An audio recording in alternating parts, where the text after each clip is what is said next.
my guy's not in that conversation? Do you think my guy deserves to be in that conversation? Kobe? Yes. For sure. 100%. So how come he's not all the time? Here's why I think he's not. Because, number one, he played with you, and people hold that against him.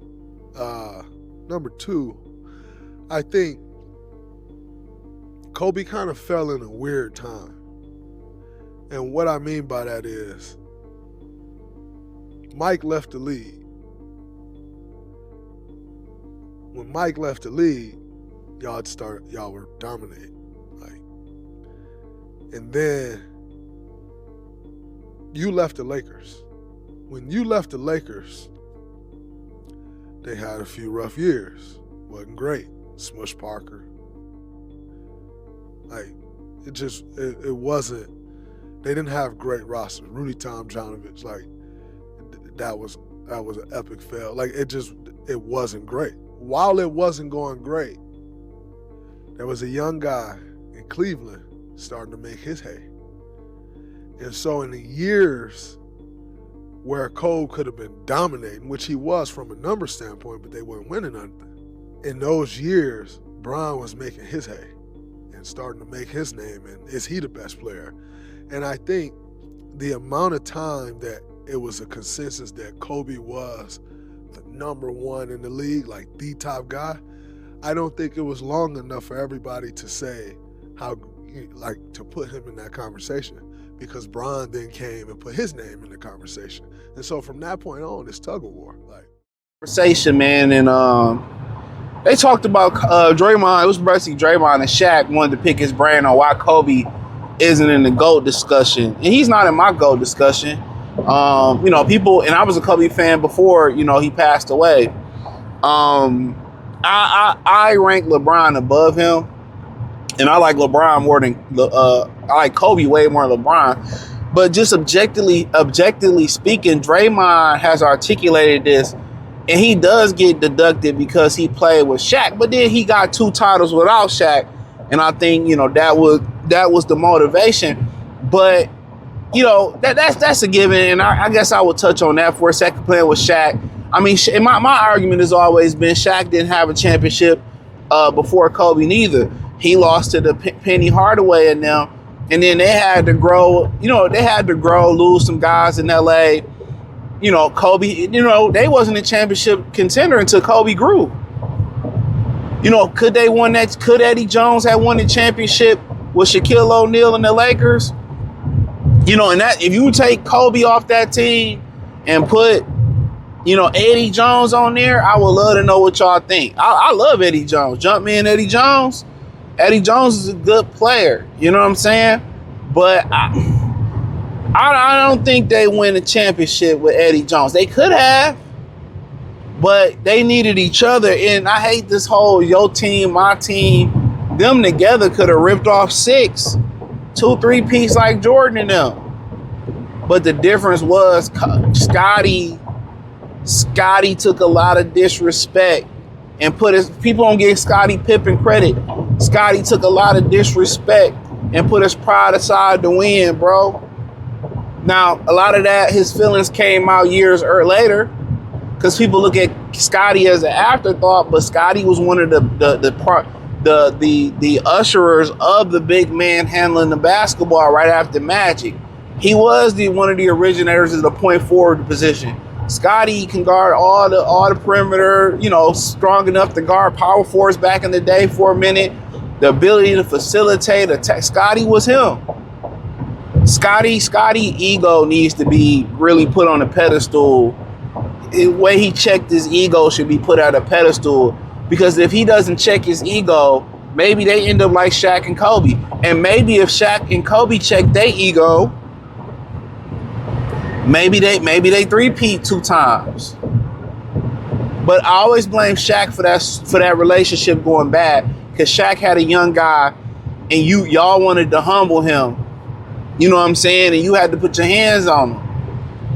Y'all wanted to humble him. And y'all made it feel like it was him versus y'all. So of course, when the tables turned and he was the prime nigga and you was the dude on the decline, of course of course he would have did. Anybody would have do. In human nature tells you to do that. Only people that was raised with grace and meekfulness and walked the path of the Lord, and they got all those qualities and able to check their ego, is gonna be like, yeah, you know what, bro, I'm up and I'm gonna turn the other cheek. Everybody don't think like that. Human nature is, hey, I got the gun now. You ain't squeezed the trigger, nigga. When you was on top, you could have got rid of me, and maybe Shaq did behind the scenes. We don't know. So if somebody would check their ego, I think both of them would check their ego a little bit like Scotty. But going on, but he said something very key in this whole argument too. The time that he came in, even though Tim Donaghy is back talking about how the NBA pushed Kobe, they never pushed Kobe to be the face of the league like they did LeBron. Now, what was funny, I can't even remember I think it was Larry Grandmama interview.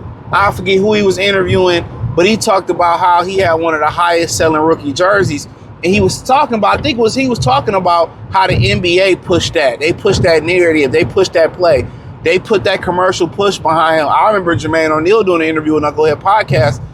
He said after the Malice in the Palace, they tried to erase him from the NBA. Even at All-Star Weekend, they didn't hang his posters. He was nowhere to pretty much be found in a promotion. So the NBA has a lot to do with it. The NBA never got behind Kobe in that way. And maybe because he played with Shaq, maybe because it was the incident in Denver, which I kind of lean towards, and maybe because LeBron was so great out of instantly so great. Because you think about, let's say the last three major faces of the league, right? And we'll talk about one could have been. The last four, because because Magic and Bird had their name rang out from that Final Four, that NCAA championship. So they had a household name coming into the NBA from that championship game. Then you go to Michael rookie year, he took Chicago away from Isaiah. That's kind of why Isaiah's still kind of bitter, but that's my guy. But it's a lot of other shit that go with it in the Isaiah favor. He took instantly, Michael Jordan took the NBA by storm. And the shoe was popping. So catch where I'm coming at. LeBron already was instant success, coming straight out. And it was another guy, Grant Hill, took the league by storm. Even though he shared the MVP, the rookie of the year with Jason Kidd, most people thought Michael was going to hand it off to Grant. So you got to understand, there was a dead period between Jordan and LeBron, and that's the period that Draymond is talking about. At that point, there was conversations, they were trying to give it to Yao Ming. There was conversations where who was better, Tracy McGrady, Kobe Bryant. You had the Allen Iverson phenom. They was doing things to stop Allen Iverson. And I just did a conversation. I did a video about on the Tim Hardaway podcast where Isaiah talked about, kind of was asked about, I'll try to find it and put it in the end screen or put it in the cards too, why Jalen Brunson can't be the face of the league because he's too small. That also played why Allen Iverson couldn't be the face of the league. He was too small. He was too hood. They did everything to stop him, took away his crossover, took away his hop step. They did things to stop Allen Iverson. So you have to understand, most of the guys, even though Iverson came in and took the league by storm, he wasn't that guy. He was too short. He was too hood. So in actuality, to be honest with you, the next guy after Jordan, we talk about five or six. The next guy, realistically, should have been Allen Iverson. But the NBA didn't like Iverson, how he dressed. We know the story, right? And then it should have been Grant, but the injuries and, So naturally then it's Yao Ming. KG had an MVP run in there. Yao Ming, T-Mac, Kobe had their battles, and there's some other guys in there. But realistically, the guys who had instant success, who came in ready, they tend to have a drop on being the face of the league. So they tend to have that drop. Just think about it. All the guys I said had a better start, and we could throw KG in there and Kobe in there. And Dirk Nowitzki in there. They had a better start than them. Magic, Bird, and they more seasoned than the high school guys too. But LeBron was a phenom. Grant came in, was a phenom. Allen was a phenom. So realistically, in that time frame, bro, they never really want, and I'm gonna say this too, they never want the big fellas. The big fellas can't be the face of the league. Whatever reason, Shaq is the most Shaq is the most popular big fella ever, from shoes to everybody knowing. But the face of the league always got to be a wing or a guard. And that's one of the reasons you start seeing a lot of big fellas try to start shoot the ball, dribble. That's the reason. Big fellas are never as sellable. They're never as marketable as the guards and the wings. Still to this day.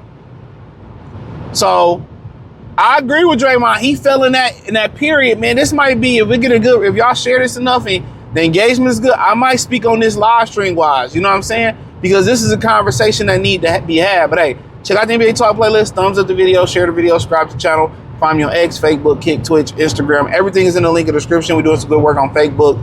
Hit that link, say find me everywhere. Peace.